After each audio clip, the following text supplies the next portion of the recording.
everyone, and welcome to another edition of the vAuto podcast. I'm Lance Helgeson, and as you can see, for today's episode, we have a cast and crew of some very interesting people to talk with us today. We have students from Northwood University, we have an instructor from Northwood University, and we have a dealer who's involved with the students from Northwood University. They did an experiment that involved his store, and we're going to talk about it. But before we get started, let's do some introductions. Jennifer, could you introduce yourself, your role, and then we'll get to the students, and then to you, Mark. Yes, happy to. So my name is Jennifer Patton, and I am the Director of Automotive Technologies here at Northwood University. Hi, my name is Emerson Giese. I am an Automotive Marketing and Management major at Northwood University, and I'm a senior this year, so I am excited to graduate. Hi, I'm Chelsea. I am an Automotive Marketing and Management major as well. I am also a senior this year, and I am from Livonia, Michigan. I am Joey Bush. I am also in the automotive program here at Northwood. I'm a freshman, and I'm Mark's son, the dealer that we use for this project, and excited. Well, Mark Bush, 1987 graduate in Northwood. I think I was a 300th vAuto dealer, and so we've spent years with vAuto, and I was glad to be part of this little project. So. Cool. And Patrick James, why don't you give us a quick introduction of yourself, please? I'm just going to be the innocent bystander who spends a lot of time up at Northwood on behalf of Cox Automotive to do a little lecturing. And I'm just excited to get this whole group together and show what Northwood really does besides sit into the classroom and listen to some of my boring lectures. Right on. Well, maybe the place to start is with you, Jennifer, and you, Mark, to just share with us a little bit about why you guys are working together and what led to this experiment that we're going to talk a little bit more about, and how is that part of the curriculum there at Northwood? Yeah, no, I'd be happy to. So, Northwood is very fortunate to have a lot of supporters in the industry, a lot of networking opportunities, and one of those partnerships is Cox Automotive. And as Patrick said, he's come into class and taught some of what we call the vAuto lectures, and we'll touch on some of the other products. And in the class room setting, we would have conversations afterwards, whether it be from the lab or the actual lecture, and we have a discussion about how to apply the technology that we were just exposed to into making decisions and actually running a dealership. And so I currently was teaching the variable operations class as well as the general management class. And so I have students that collaborated together, and we decided for experiential learning to take on this project because Joey, his father has a dealership, and his best friend came to Northwood here to attend. And as we were discussing best practices, and I do this often to the students, I challenge them with opportunities outside of the normal classroom. And both Joey and Brady said, yeah, we'd love to. And Chelsea and Emerson said, let's do this. So it's not really part of the requirement from the standpoint of the classroom, but we have a lot of students that take initiative outside of it because they're students of their industry. And so this opportunity came from wanting to really just get better and understanding how to apply the technology that Patrick had shown us in the classroom. And so that's kind of how the brainstorming started behind this. And Mark, so I guess Joey set you up, is that right, as the guinea pig? Actually, Brady and Joey set me up. Okay. Yes. What were your thoughts before? What did you consider before you said, yeah, I'm game to do this? Oh, we're always learning, and anytime we get up to it, I spend every 2 weeks with vAuto with our performance manager, and we're always trying to learn, to better processes, to help us. And I think a free little dip into what we do good and what we do wrong, I'd take it any day of the week. So fantastic. Yeah. So Joey, did you kind of formulate what the experiment itself might be, or maybe walk us through what you out of all the things you could have taken a look at, what you zeroed in on as your focus? Yeah, so with all the technology and everything, we found online shopping is absolutely huge. it's going to be one of your most important things in the dealership. So we decided to zero in on pricing, processes, pictures, descriptions, things like that, and just dove in to see what we could find. So what was the, is it how well it's done, how often it's done? What aspect of, say, pricing and the processes did you examine?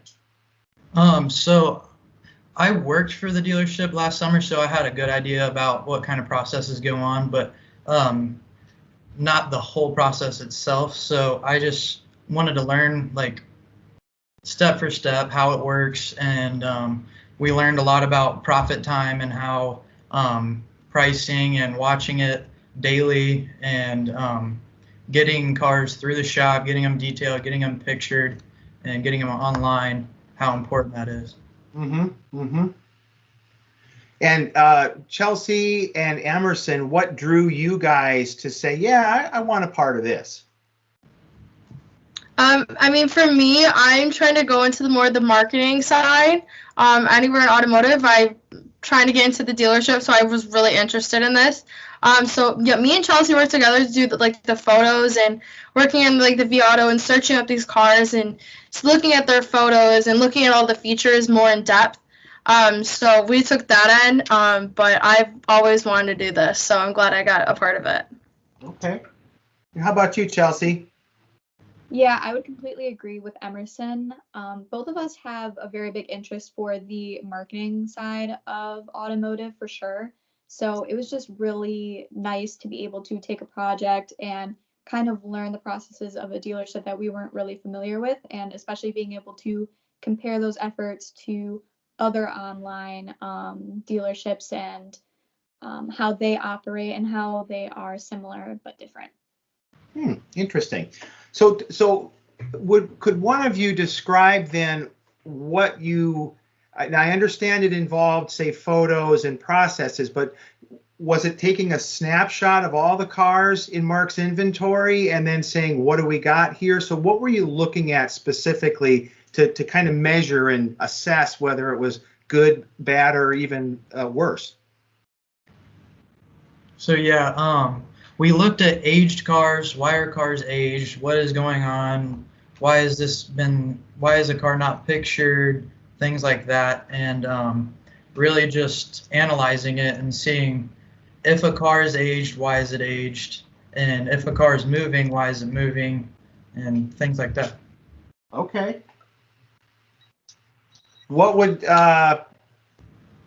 be the number one takeaway from that? Let's talk about why are cars aging? I can think of a couple reasons without even looking at the cars why they might be aging. But what did your research, your view into Mark's inventory reveal? Obviously, if you're not priced aggressively, you're going to age a little bit. But I think we do a really good job at the store pricing from day one. And so I think more, if we have something aging, it's going to be more, is there scratches? Has it been smoked in? Things like that, because of how competitively we do price. Okay.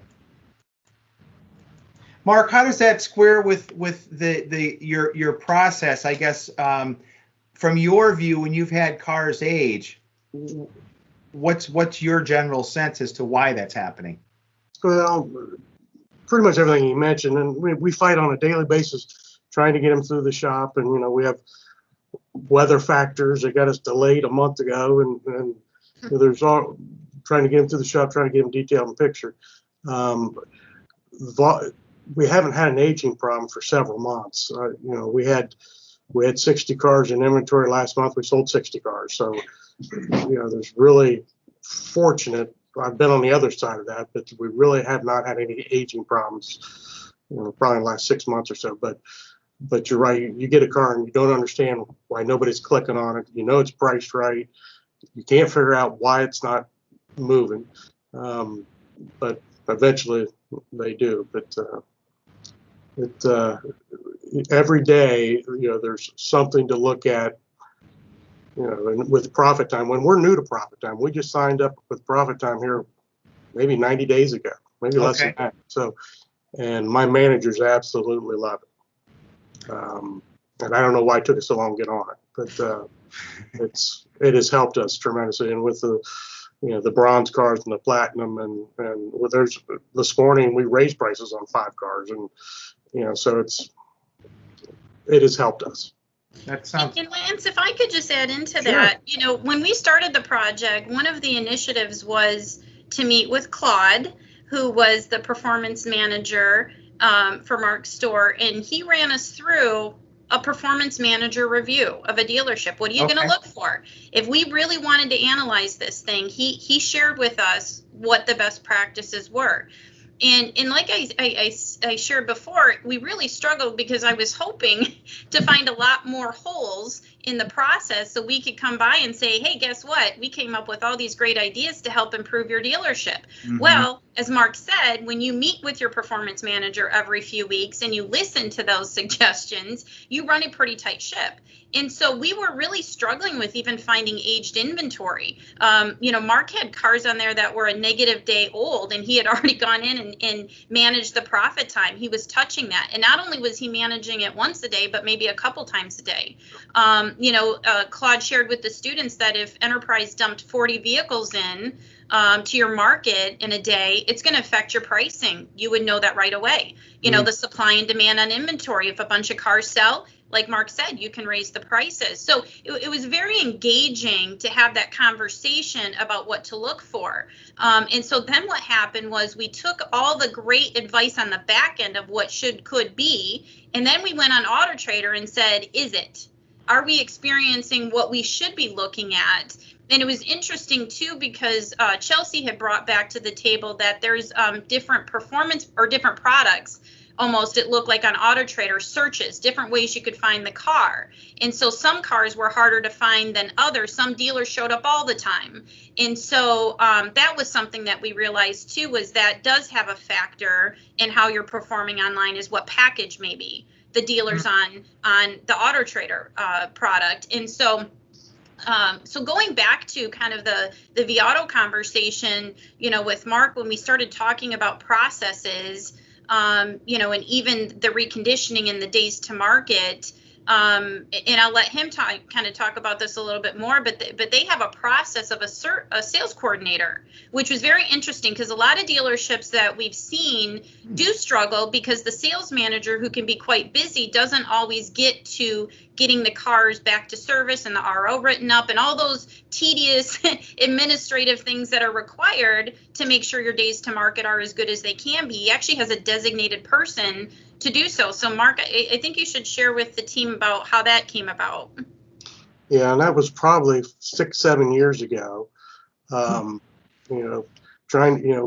We had an outside company coming in to picture cars, and if the weather was good, they showed up, and so it was taking time to get things pictured, and so I finally broke down and built our own photo booth, and that's when we hired the person and created the sales coordinator position, and then her role we kept adding to her role with recon and pictures and helping with descriptions, and so she has freed up the sales managers quite a bit, and the flow has been so much better with that position. And she stocks into inventory too. She does a lot of things. But okay. Well, what would you say your days to sale is now, Mark, since you've had that position and you've been focused on moving that car once you've got it into a retail ready place?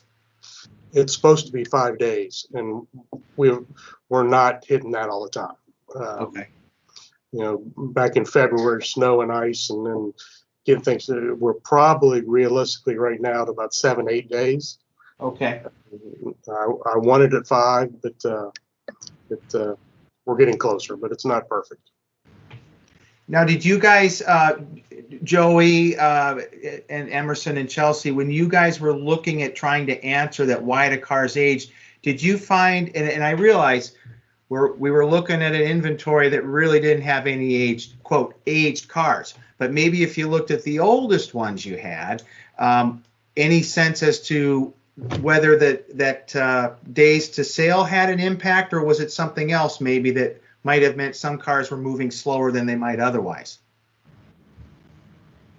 So jumping off of kind of what Joey talked about on the marketing aspect, we kind of found that although the aging is doing pretty well at this dealership, we were kind of looking at the older cars and comparing them to similar cars such as on Auto Trader, and kind of just comparing what Bush does in comparison to the same vehicles that dealerships have that are quite similar or exactly the same.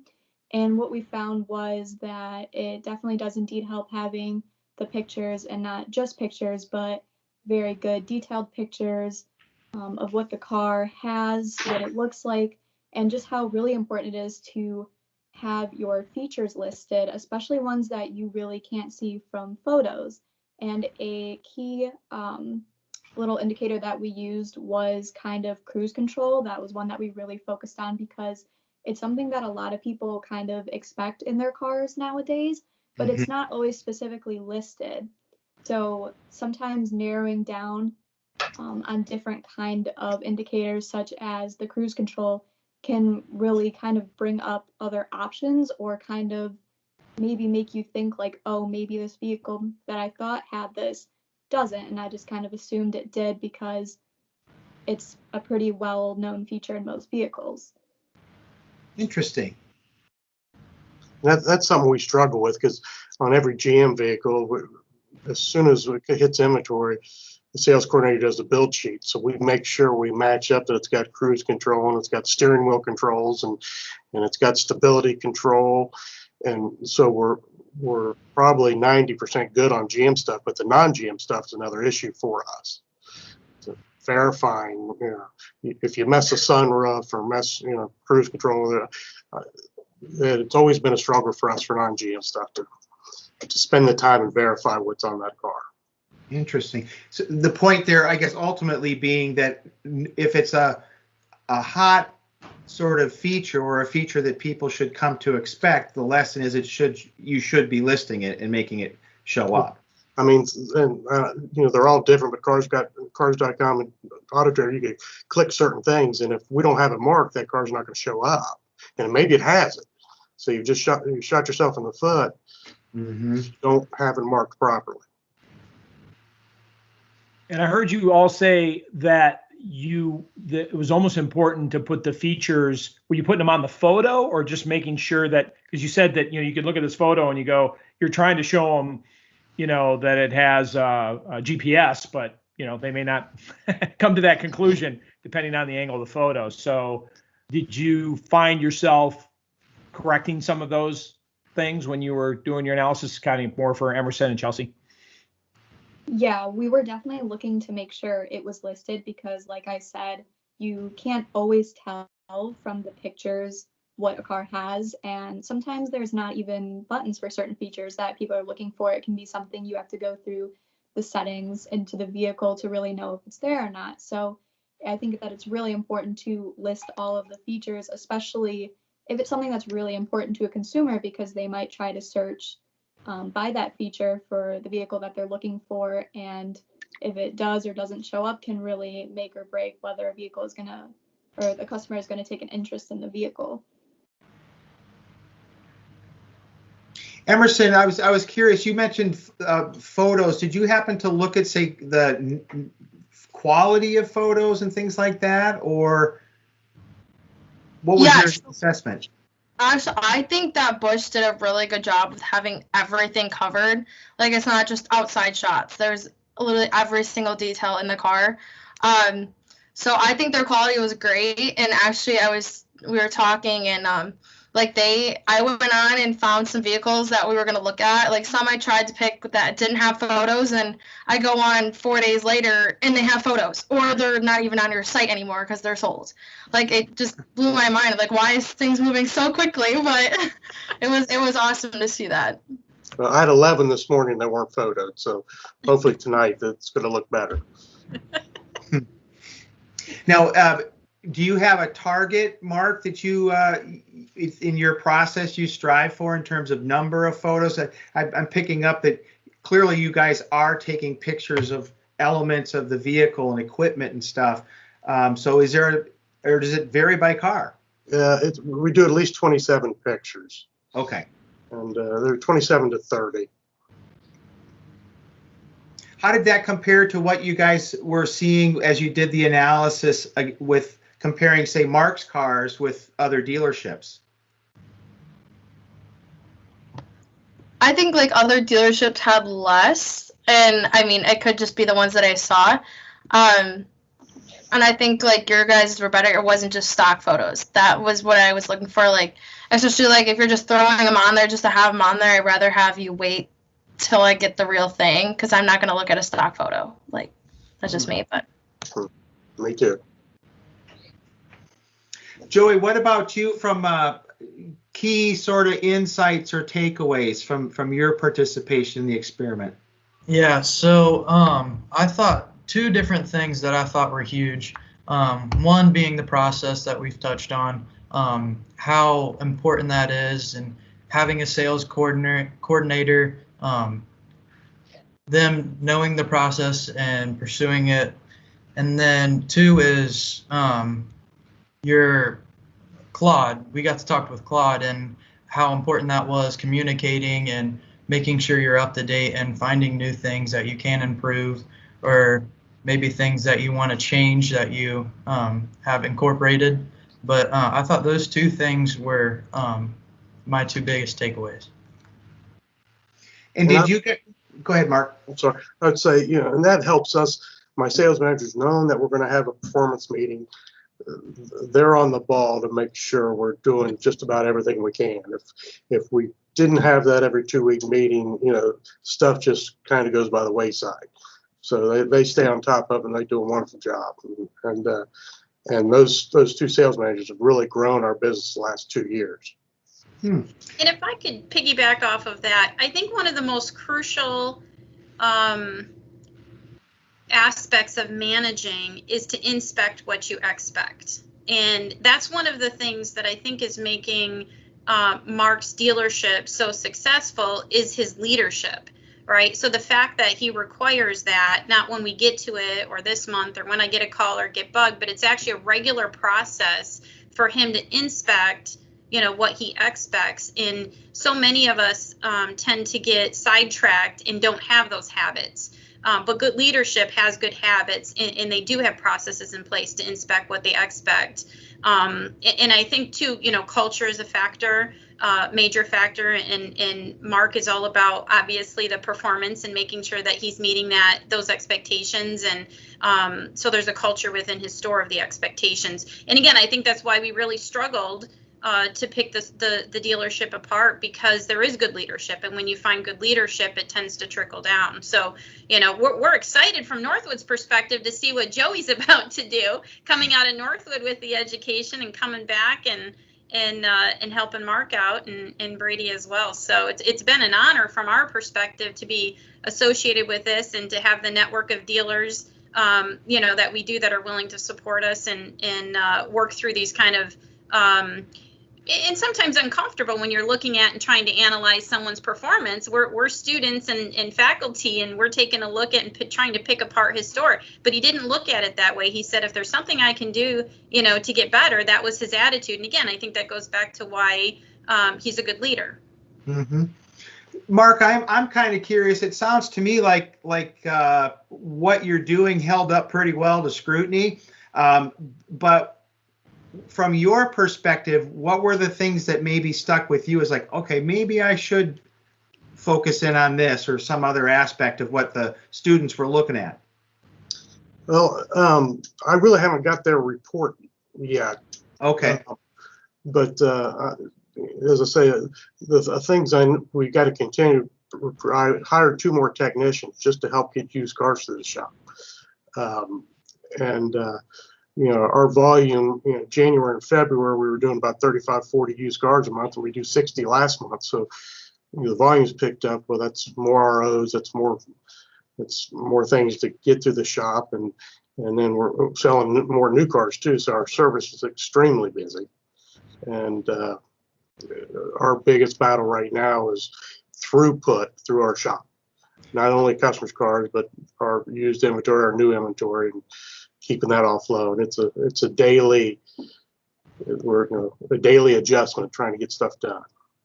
I am curious because I do hear from other dealers in this current environment that you talked about moving cars through. Just getting cars in seems like that can be a challenge to even start putting them through your process. What are you doing on that front to keep that volume going?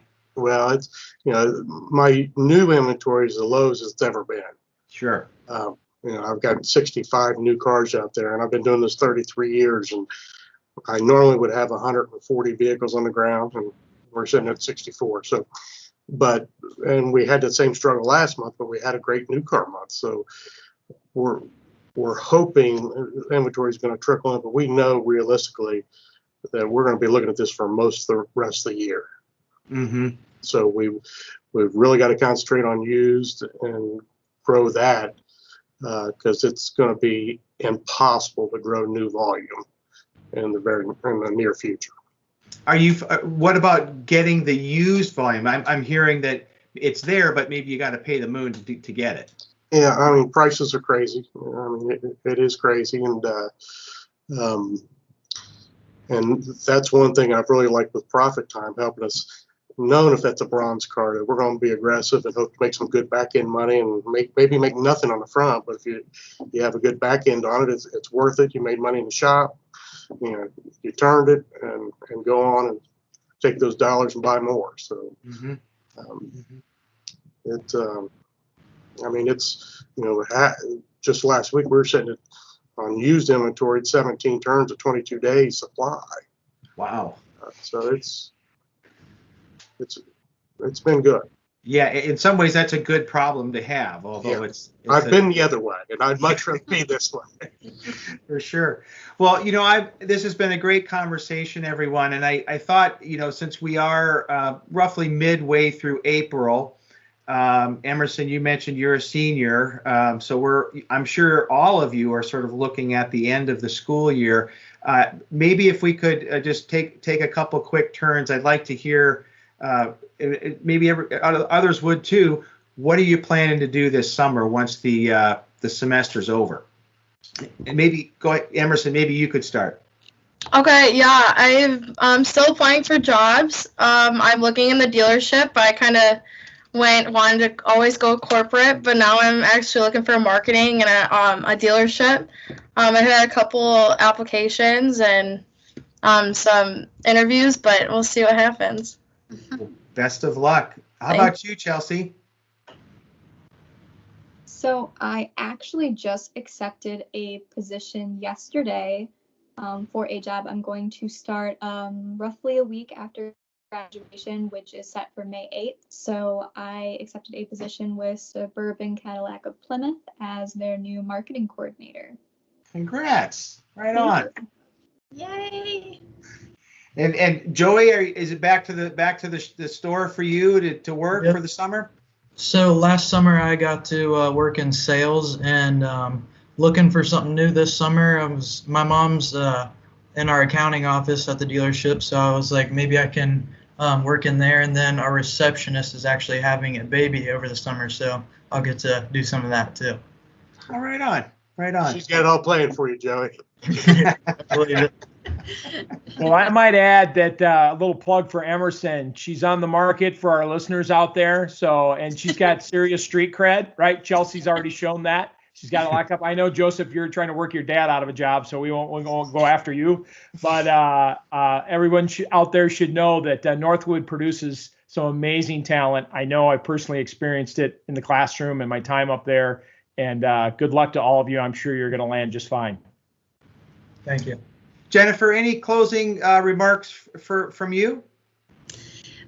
Yeah, just to reiterate what Patrick said, the talent that I get to work with every day, their future leaders, is inspiring. It's motivating. And really for us at Northwood, we have a lot of networking opportunities, internships, employment opportunities. What we don't have enough of is enough Emersons and Chelseas and Joeys to fill the demand in the market. So if there's any listeners out there who have anybody interested in getting an education in our great industry, send them our way. We'll give them opportunities like this outside of the textbook, where they get experiential learning opportunities. We'll send them back educated into the automotive industry. And it's an honor and a pleasure to have Cox as a partner, and Patrick is a friend, and now Lance as well. And so thank you very much for having us here today. You bet. And Mark, any final thoughts from you as we close out here? No, I'm a believer in Northwood, and I'm a believer in vAuto and Cox Automotive, and when I was up there, it was all Reynolds, and I'm glad to see Cox in there.